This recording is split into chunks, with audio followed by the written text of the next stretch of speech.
All right, hello tape class. It is Wednesday, June 17th, 2020. I hope all is well. Uh,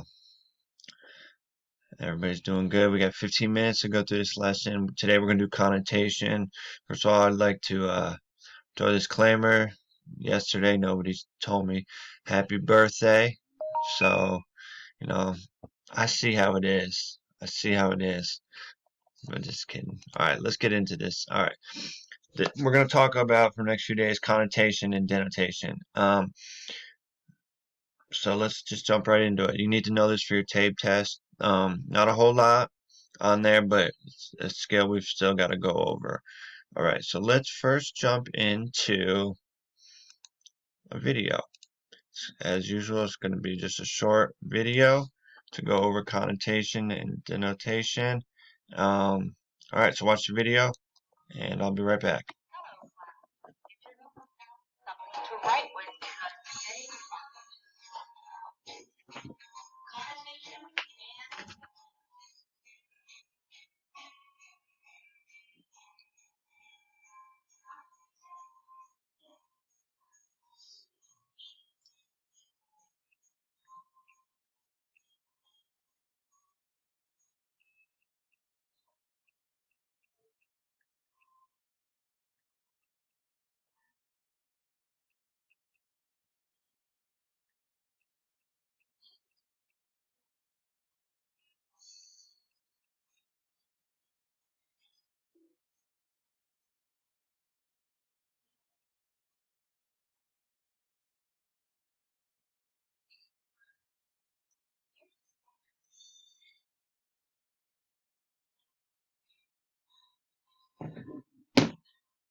And it's on your tape test.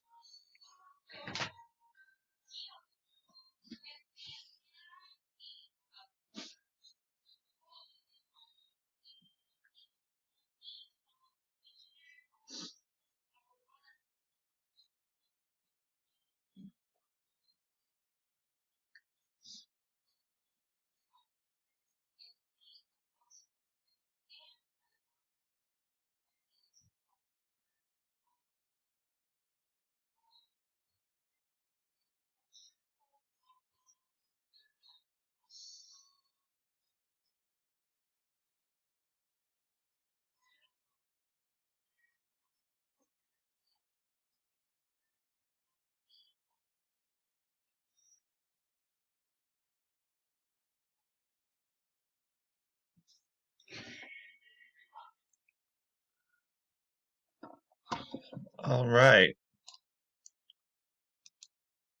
and I'm back. All right, so that video is denotation and connotation. We're going to focus primarily on connotation. So we're going to go through these real quickly, and we're focused on positive and negative connotation. So, connotation, what is it? An idea or feeling that a word invokes in addition to its literal or primary meaning. The word discipline has unhappy connotations of punishment and repression. Okay, so what is the feeling that it evokes from you? A positive connotation is the idea of a word having a associated or felt meaning that is positive in some way without it necessarily reflecting the literal meaning of the word. The word jolly, for example, has a simple meaning, happy. So its literal meaning is often considered positive.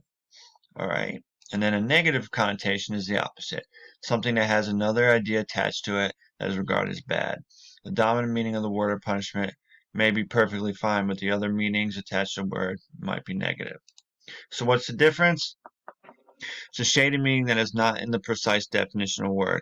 Positive connotation is such an adjunct meaning that the listener or reader finds to be pleasing, satisfied, or valued in some way. A negative connotation is the opposite.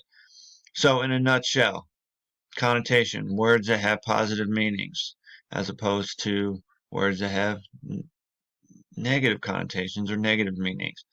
So, think about a word such as skinny, okay? Mr. Tulloch is skinny. The word skinny can have a positive or negative connotation. So look at words that might be other words used for skinny: frail, um, tiny.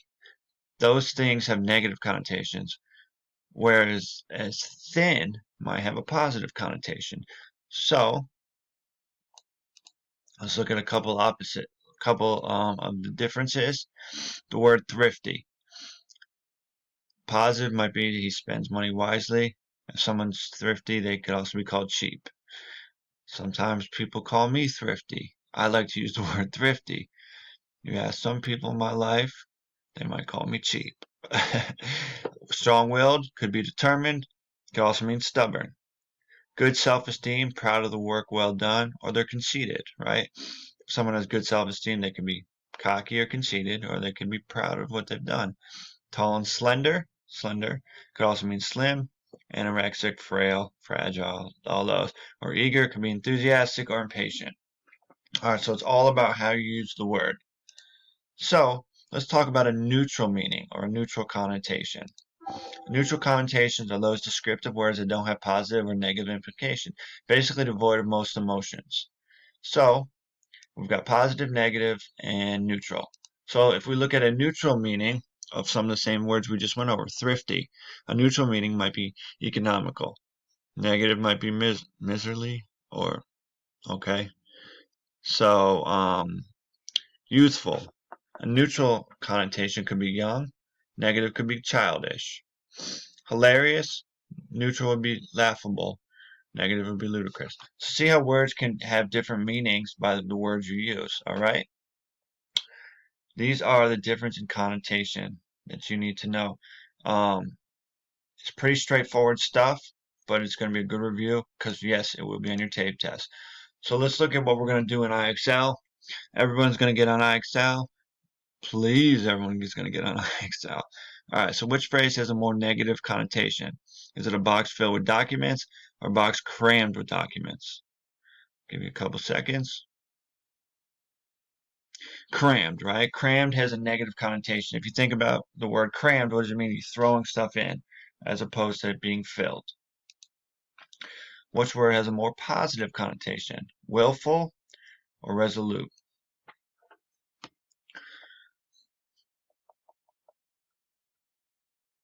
Resolute.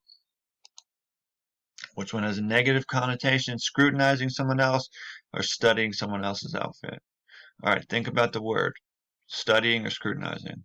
If I scrutinize your work, it's probably got a negative connotation. But if I study your work, then it means it's the same word, but it's just used in two different ways. This is connotation.